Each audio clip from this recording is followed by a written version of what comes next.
ముక్కోటి ఏకాదశి సందర్భంగా ఏలూరు జిల్లాలోని ప్రముఖ పుణ్యక్షేత్రం ద్వారకా తిరుమల వెంకటేశ్వర స్వామి ఆలయం అందంగా ముస్తాబైంది.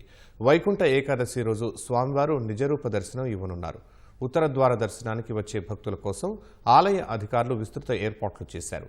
మంగళవారం ఉదయం 4:30 గంటల నుంచి స్వామివారు నిజరూప దర్శనం ఇవ్వనున్నారు.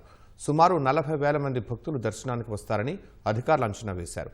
రద్దీకి తగ్గట్లుగా ప్రత్యేక క్యూ లైన్లు, అత్యవసర మార్గాలు ఏర్పాటు చేశారు. ఆన్లైన్లో మనమిత్ర యాప్ ద్వారా భక్తులు టికెట్లు బుక్ చేసుకునే అవకాశం కల్పించారు.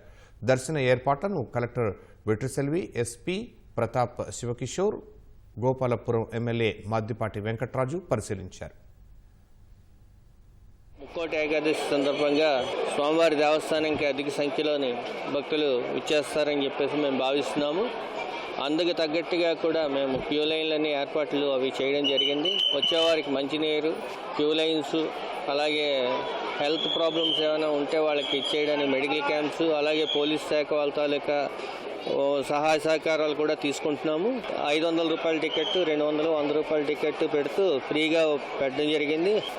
గోవింద స్వాములకు కూడా మేము ఎంట్రీ కూడా ఇవ్వడం జరిగింది. ఇప్పుడేమో మాకు 35,000 నుంచి 40,000 దాకా రావచ్చునని మేము అంచనా వేస్తున్నాము.